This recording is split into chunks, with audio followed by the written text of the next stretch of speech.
What's up everyone and welcome back to the MMA Zone. Today, let's get started with Sean O'Malley wants to be UFC's new superstar. Throughout the history of the UFC, there have been champions and superstars who transcend the sport of mixed martial arts. Fighters like Chuck Liddell, Ronda Rousey, and Conor McGregor who become so insanely big that their drawing power is recorded in the history books in the form of pay-per-view records. With the UFC currently experiencing a lull in superstars, bantamweight #1 contender Sean O'Malley hopes that he can be the new promotional cash cow.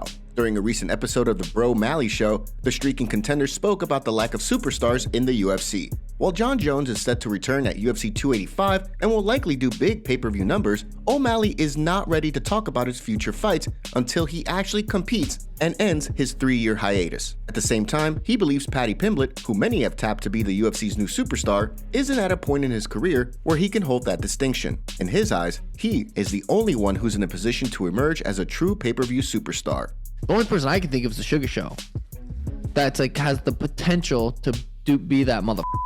Dude, I'm not saying I'm the best fighter. I'm talking about who's gonna bring the most eyeballs, who's gonna give the people that feeling when they walk out at the weigh-ins during fight week. And they're like, oh, this fight's happening. You know what I'm saying? Yeah, that's me. With the potential bantamweight title fight between Aljamain Sterling and Henry Cejudo rumored for UFC 287, O'Malley is likely to sit and wait for his crack at the winner. When he does, he'll have the opportunity to claim UFC gold and prove his drawing power on a pay-per-view card. Depending on how things play out when he contests for the belt, we could have a new pay-per-view superstar in our hands.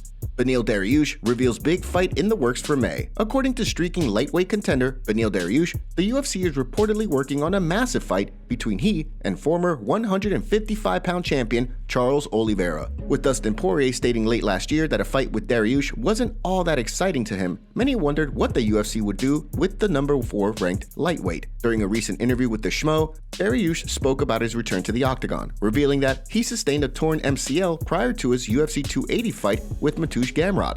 After being offered a fight at UFC 283, he and the UFC were targeting a return in February. And they said, okay, yeah, we'll do February. February turned into March, March turned into April, and now they're talking about May. I've been waiting for a while, then it kind of bugs me because I think I might get passed up again, because even after I beat Charles Oliveira, what I think could happen is, since we're waiting so long, they'll set up Islam with somebody else. They'll be like, or Volkanovski, whoever wins with somebody else. Do you think the winner of the upcoming Islam Makhachev versus Alexander Volkanovski fight should defend their title against the winner of Beneil Dariush versus Charles Oliveira? Or should someone else get a crack at the title? Give us your thoughts in the comments below. Jorge Masvidal teases fight news. After working his way through some legal problems outside of the octagon, Jorge Masvidal seems poised to make a return in 2023 and snap a 3-fight skid that most recently saw him lose to longtime rival Colby Covington. Masvidal took to Twitter this week to reveal that he has big fight news coming soon, sending media members and the fight community into a frenzy as they all questioned who the BMF could be fighting.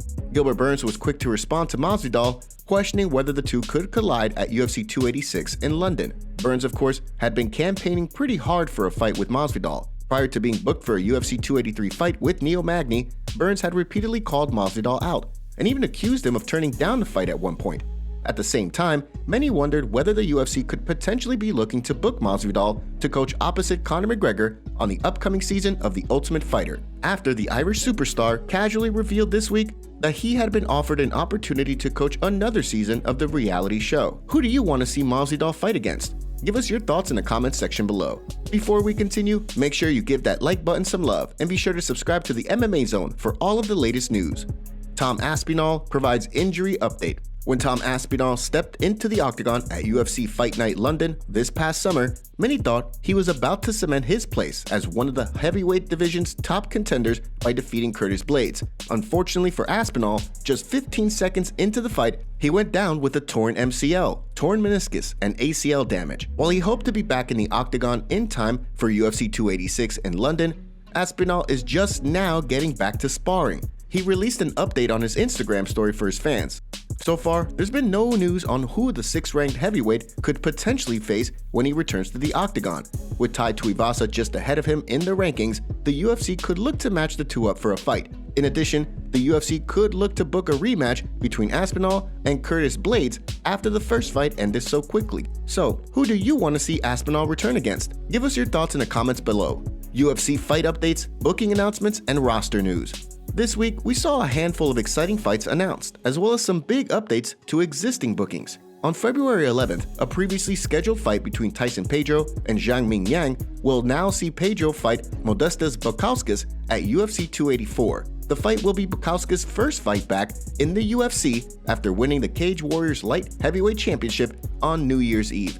Next up, we have a scheduled headliner for UFC San Antonio on March 25th between Raquel Pennington and Irene Aldana. The report comes on the heels of other reports surfacing about Aldana fighting Amanda Nunes for the women's bantamweight title at UFC 285.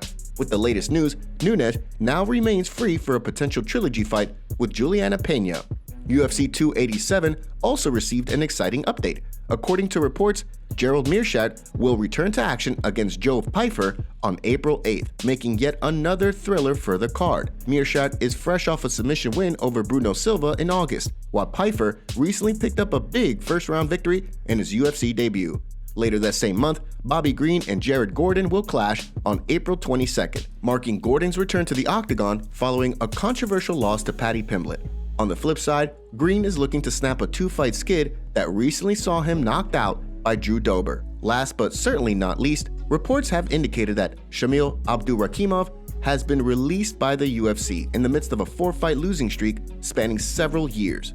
Alexander Volkanovski thinks Islam Makhachev is underestimating him. With UFC 284 rapidly approaching, the back-and-forth banter between Islam Makhachev and Alexander Volkanovski will inevitably continue to heat up, leading up to their highly anticipated clash of champions. With just over 2 weeks to go until their clash, Volkanovski spoke in a video on Israel Adesanya's YouTube channel to discuss the fight, revealing that he can tell just from looking at Makhachev that the lightweight champion is underestimating his strength. It shouldn't, because I'm tiny. Like, you know what I mean? I've always been short. That's how it is. Even the featherweights are taller than me. But you could even see in his face, like, it looked like, this guy ain't too big. You know what I mean? Which I've seen that on plenty of people's faces. I've seen that on a lot of my previous fights, my last 4 or 5 fights. But I mean, that face quickly changes as soon as I'm in front of him in the octagon. Give me 10 seconds with him. That face changes real quick. According to Volkanovski, he can tell that Makhachev is overly confident that he will be the stronger man. As he stated previously, without having to worry about cutting weight this training camp, he feels as though he's twice as strong as he is at featherweight.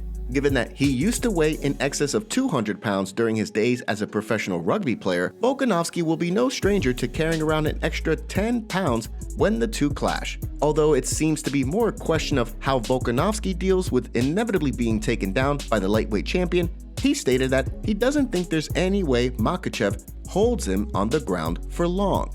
Considering Volkanovski has only been taken down a handful of times throughout his UFC career, it's hard to guess how things play out once they hit the ground without seeing him at 155 pounds. How do you see things playing out at UFC 284? Give us your thoughts in the comments below.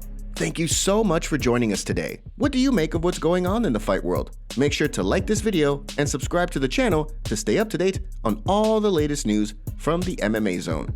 See you next time.